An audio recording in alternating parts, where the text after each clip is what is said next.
여러분 안녕하십니까? 사이언스 투데이입니다. K-팝 데몬 헌터스가 전 세계적인 사랑을 받으며 한국 문화에 대한 관심이 뜨겁습니다. 이런 관심은 국립중앙박물관을 찾는 발길로 이어지고 있는데요. 가장 개인적인 것이 가장 창의적인 것이다 라는 말처럼 우리 고유의 이야기들이 더 많이 알려지고 사랑받을 수 있기를 기대해 봅니다. 오늘의 주요 뉴스입니다.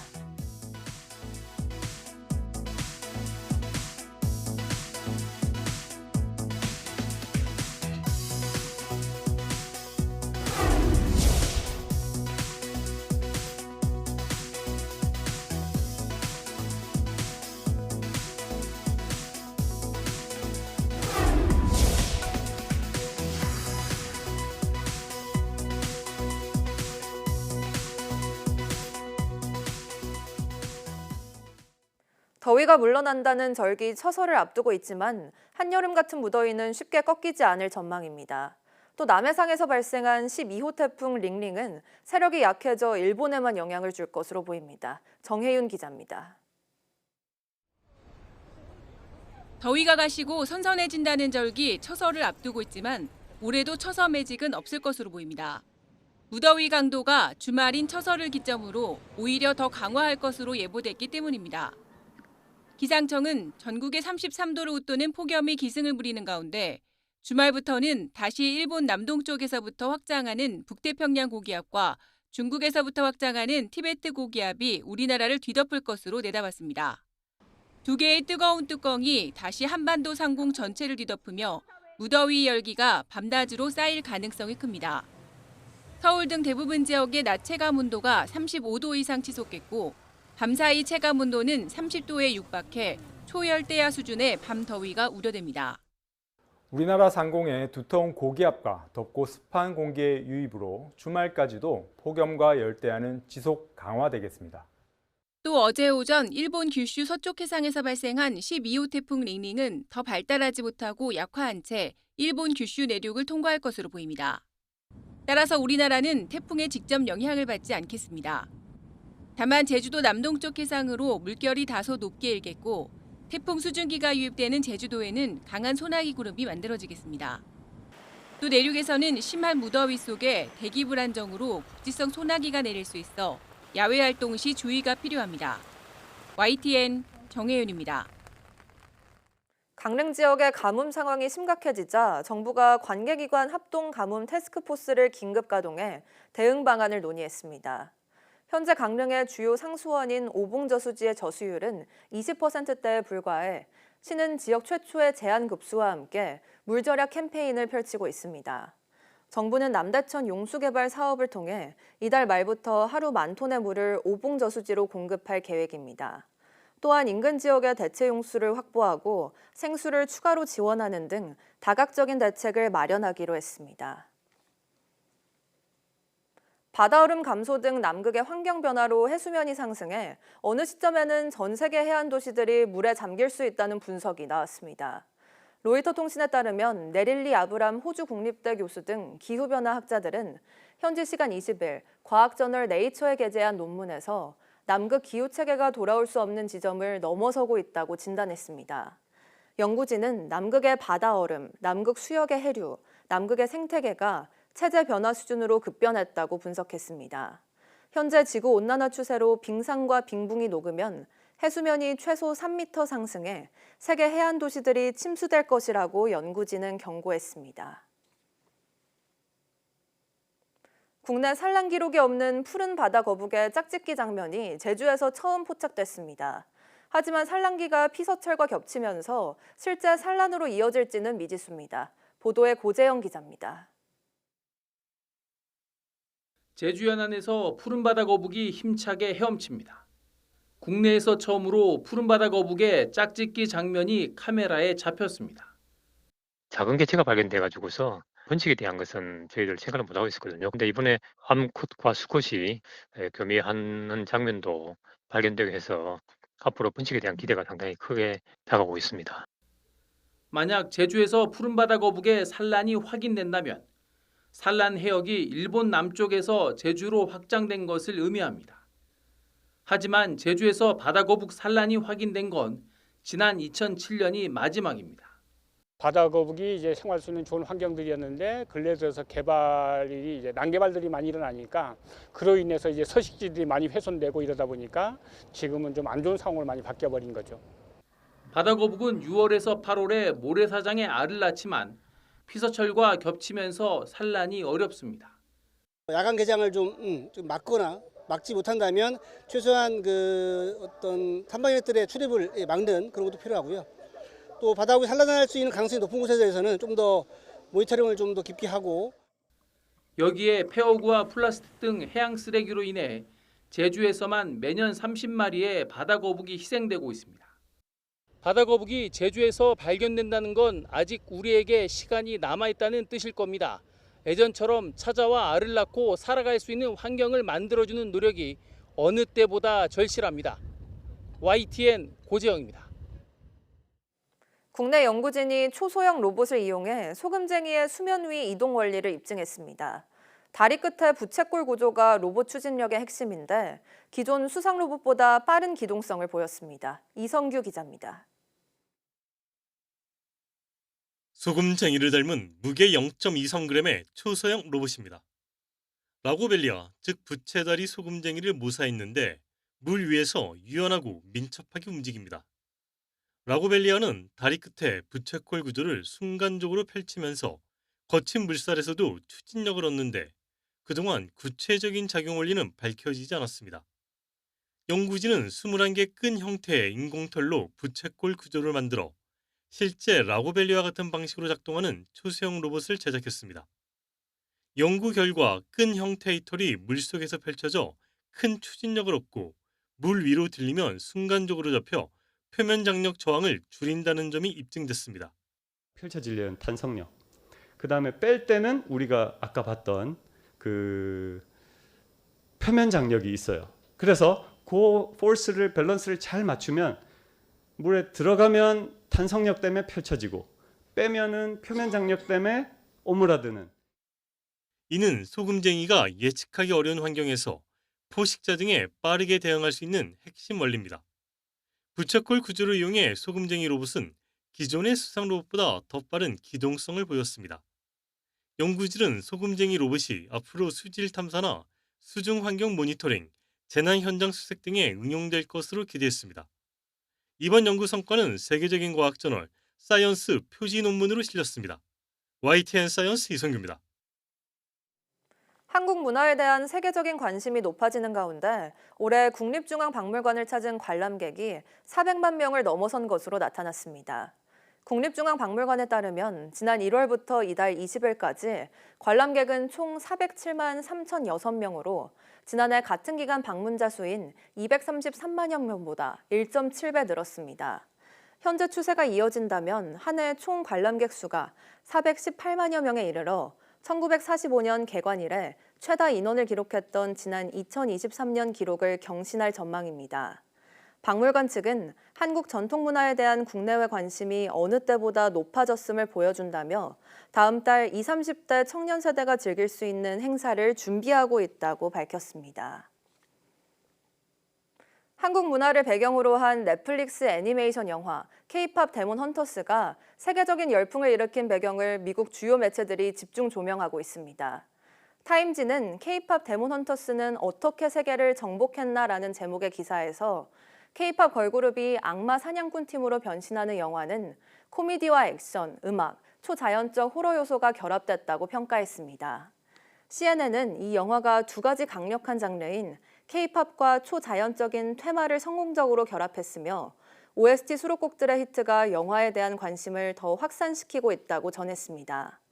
다른 매체 골드더비도 이 영화가 최고 권위의 아카데미상 유력 후보로 거론되고 있다고 썼습니다. 전설로 내려오던 이집트 고대 도시의 유물이 발견됐습니다. 바닷속으로 사라진 2000년 전의 조각상들인데요. 신웅진 기자의 보도입니다. 이집트 북부 항구 도시 알렉산드리아 부근 아브키르만 해변에서 기중기로 무언가를 끌어올립니다. 잠수부들까지 동원해 조심스럽게 인양한 것은 머리와 다리가 없는 2.17m 크기의 화강암 조각상입니다. 기원전 305년부터 기원전 30년까지 이집트를 다스린 프톨레마이오스 왕조 시대 유물로 추정됩니다. 이 밖에 다른 부위의 조형물도 나왔는데 무려 2000년 전의 것입니다. الآثار اللي قدام حضراتكم دي بترجع لفترات متعاقبة بداية من العصر البطلمي اللي هو بعد بناء مدينة الإسكندرية مباشرة حتى العصر الروماني. 이집트 관광유물부는 해저 유적지가 프톨레마이오스 왕조와 로마 제국의 중심지였던 고대 도시 카노푸스와 헤라클리온의 일부일 수 있다고 밝혔습니다. طبعا دي بتؤكد ان المكان ده كان مدينة سكنية متكاملة. الجزء اللي احنا فيه ده كان ميناء. القطع اللي موجودة دي بتؤكد الدراسة اللي بتقول ان الإسكندرية حصل فيها غمر للمياه نتيجة زلزال كبير أو تسونامي. 고대 그리스의 비극과 전설 등으로만 알려졌던 두 도시는 1999년 아브키르만 해저에서 프랑스 발굴팀에 의해 발견됐습니다. 해저에 2만여 점의 유물이 남아있는 것으로 추정되는데 2001년까지 일부를 회수했고 24년 만에 다시 꺼낸 것입니다. 제자리 보존을 우선시하는 이집트는 앞으로도 유물 인양은 제한적일 것이라고 말했습니다. 당국은 도난이나 소실 가능성이 있는 것들은 끌어올리되 나머지는 수중유산으로 남을 것이라고 설명했습니다. YTN 신홍진입니다.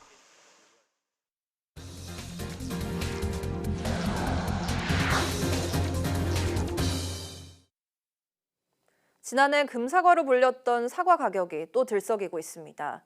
산불과 폭염 등 악재가 겹친 탓인데 채소 가격도 불안합니다.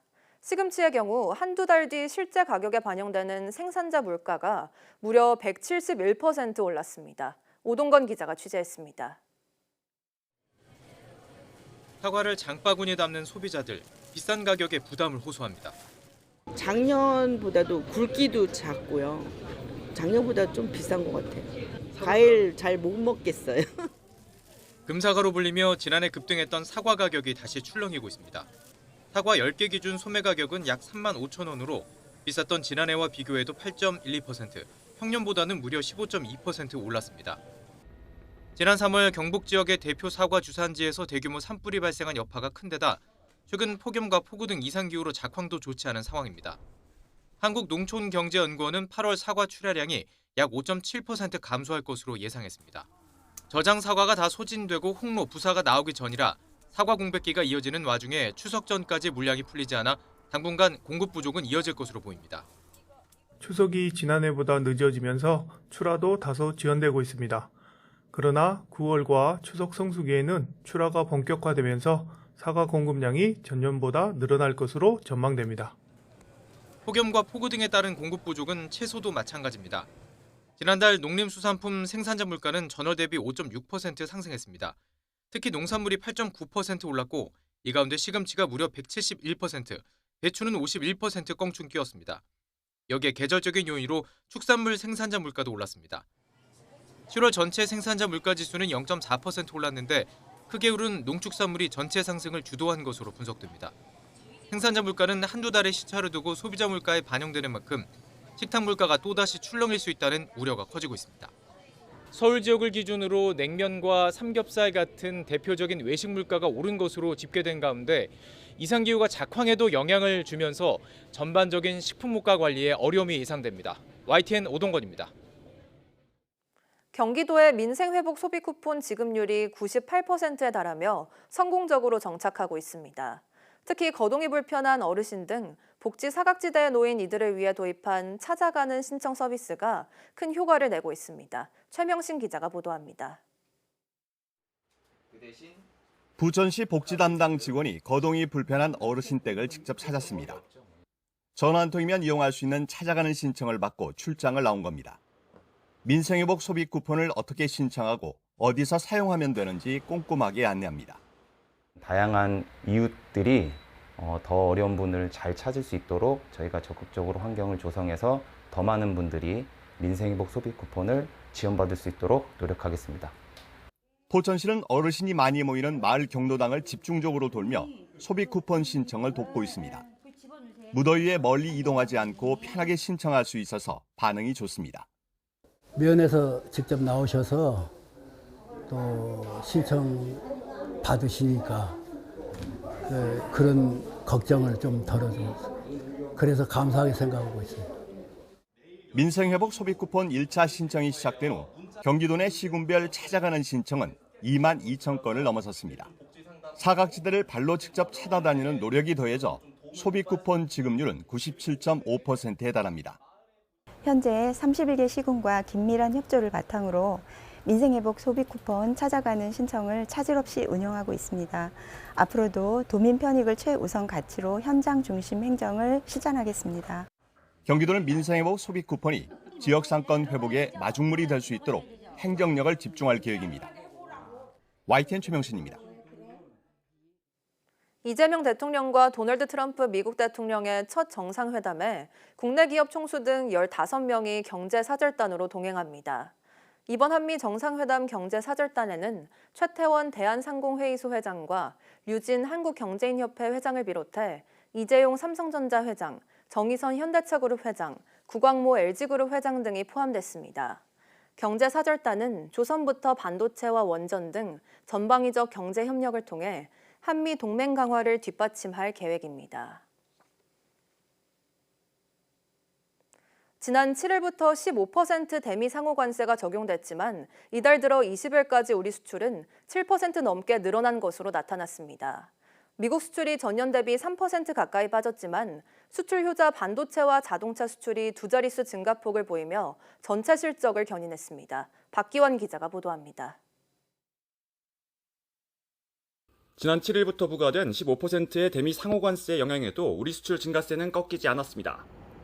8월 들어 20일까지 우리 수출액은 지난해 같은 기간보다 7.6% 늘어난 355억 달러를 기록했습니다.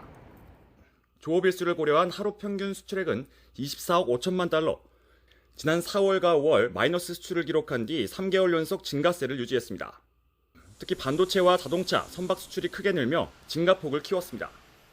반도체 수출액은 1년 만에 30% 가까이 늘었고 자동차와 선박 수출도 20% 넘게 증가했습니다.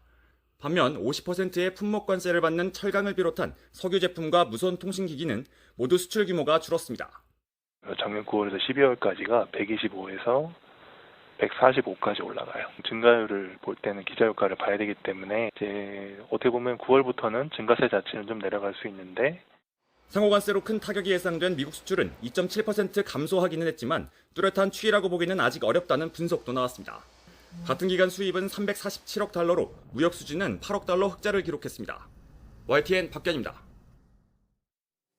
올 상반기에만 우리나라에서 산업재해로 287명이 목숨을 잃은 것으로 조사됐습니다. 특히 건설업에서 사망자가 늘어났는데 규모가 작은 사업장에서 더 많은 노동자가 숨진 것으로 드러났습니다. 이문석 기자입니다.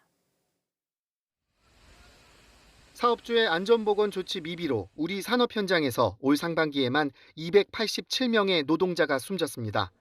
지난해 상반기와 비교해 산재 사망자는 9명 감소했지만 개선됐다고 보기는 어렵습니다.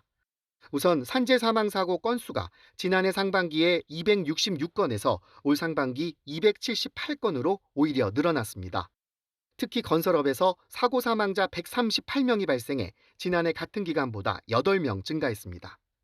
부산 기장군 건설 현장 화재나 세종 안성 고속도로 교량 붕괴 사고처럼 대형 사고 영향이 큰 거로 분석됐습니다.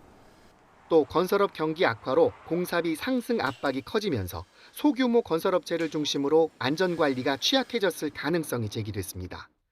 실제로 상반기에 공사금액 50억 원 미만 건설 사업장의 사망자는 84명으로 50억 원 이상 사업장 사망자 수보다 30명 더 많았습니다. 특히 50억 원 미만 건설 사업장 중에서도 사망자의 70%는 5억 원 미만 영세 사업장에서 발생해 사업체 규모가 작은 곳에서 더 많이 죽은 거로 나타났습니다. 또 취업자의 3.5%에 불과한 외국인 노동자가 전체 산재 사망자의 13% 넘는 비중을 차지해 상대적으로 위험에 더 노출된 현실을 드러냈습니다. 최근에 발생되고 있는 사망 사고를 보면은 이주 노동자, 그다음에 고령층 노동자들이 집중되고 있는 경향이 보입니다. 위험의 외주화, 위험의 이주화란 말도 있는데 그에 대해서 그동안에 정부가 부족한 점이 있고. 산업재해를 줄이기 위해 갖가지 안전 강화 대책이 나왔지만 현장에서 극적인 변화는 관찰되지 않았습니다. 산재와의 전쟁을 선포한 이재명 정부가 다음 달 내놓을 범부처 노동안전 종합대책에 얼마나 실효성 있는 방안이 담길지 주목됩니다. YTN 이문석입니다. 이태원 참사 현장에 출동했던 소방관 1명이 또 숨진 사실이 뒤늦게 알려졌습니다. 한 달 새 2명이 숨진 건데 소방청은 이태원 참사와 제주항공 여객기 참사에 투입됐던 대원 3천여 명 전원에 대한 심리 상담을 진행하겠다고 밝혔습니다. 양동훈 기자가 보도합니다. 실종됐던 소방관이 열흘 만에 숨진 채 발견된 데 이어 역시 이태원 참사 현장에 출동했던 또 다른 소방관이 숨진 사실이 뒤늦게 알려졌습니다. 소방청과 경남소방본부는 경남 고성소방서 소속 40대 소방관 A씨가 지난달 29일 자택에서 숨진 채 발견됐다고 밝혔습니다. A씨는 2022년 용산소방서에서 근무할 당시 이태원 참사가 발생하자 현장에 출동해 구조활동을 벌였습니다. A씨는 지난 2월 참사 트라우마로 대인 기피와 우울증 등에 시달리고 있다며 공무상 요양을 신청했습니다. 공무상 요양 제도는 공무 수행 중에 발생한 부상이나 질병으로 요양 시 치료비 등을 지원하는 제도입니다. 하지만 A씨는 지난 6월 인사혁신처로부터 업무 관련성이 인정되지 않는다는 이유로 불승인 통보를 받은 것으로 확인됐습니다. A씨는 2월 말에 고성소방서로 발령났는데 3개월 동안 병가와 질병휴직을 한 데 이어 지난달부터 다시 질병휴직에 들어간 상태였습니다. A씨는 세상을 떠나기 전 동료와 가족에게 이태원 참사에 따른 고통을 호소했던 것으로 전해졌습니다. 이런 가운데 경찰은 실종 뒤 숨진 채 발견된 30대 소방관과 관련해서도 타살 혐의점이 없는 것으로 보고 조만간 수사를 종결하기로 했습니다. 소방청은 이번 일을 계기로 이태원 참사와 제주항공 여객기 참사 현장에 투입됐던 소방공무원 3천여 명을 대상으로 심리상담을 진행하고 필요시 병원 진료 등을 통해 지속적으로 지원하겠다고 밝혔습니다. YTN 양동훈입니다. 2026학년도 대학 수학 능력 시험 응시원서 접수가 각 고등학교와 전국 85개 시험지구 교육지원청에서 시작됐습니다. 올해부터는 수능 원서 온라인 사전 입력이 전국에서 가능해 수험생은 온라인 사전 입력 시스템을 통해 자신의 응시 정보를 미리 입력할 수 있습니다. 정보를 사전 입력한 수험생은 현장 접수처에서 본인 확인 절차만 거치면 바로 접수증을 발급받고 사전 입력을 원치 않으면 기존처럼 현장 접수처에서 접수 절차를 거치면 됩니다. 응시원서 온라인 사전 입력 기간은 다음 달 4일 18시까지며 원서 접수 기간은 다음 달 5일까지입니다. 이른바 빅5 대형 병원 전공의 70~80%가 9월 복귀를 선택한 것으로 나타났습니다. 서울대병원과 세브란스병원은 다음 달 수련을 시작하는 하반기 전공의 모집 지원을 마감했습니다. 서울대병원 관계자는 다른 빅5 병원과 지원율이 비슷하다고 밝혔는데 먼저 접수를 마친 서울 아산병원과 삼성서울병원, 서울성모병원은 정원 대비 70~80%가 지원한 것으로 전해졌습니다. 이에 따라 1년 6개월간 이어진 의정 갈등으로 수련병원을 대거 이탈했던 전공의 상당수가 이번에 돌아올 것으로 보입니다. 영어 유치원으로 불리는 유아 영어학원의 원생 입학 시험을 두고 사회적 비판이 커지자 학원 단체가 이를 전면 금지하는 지침을 만들었습니다. 한국학원총연합회 전국외국어교육협의회는 최근 회의를 통해 이른바 4세고시, 7세고시로 불리는 유아 영어학원의 입학 시험을 시행하지 않기로 결의했다고 밝혔습니다. 협의회는 선착순이나 추첨 등으로 원생을 모집하는 권고 지침을 마련했다면서 회원사들이 지침을 따를 수 있도록 캠페인을 벌이고 교육당국이 문제 학원에 행정 조치를 하는 데 협조할 방침이라고 설명했습니다. 또 실제로는 학원이면서도 유치원 명칭을 쓰는 일부 학원에 대해 다른 명칭을 사용하도록 지침을 내릴 예정입니다.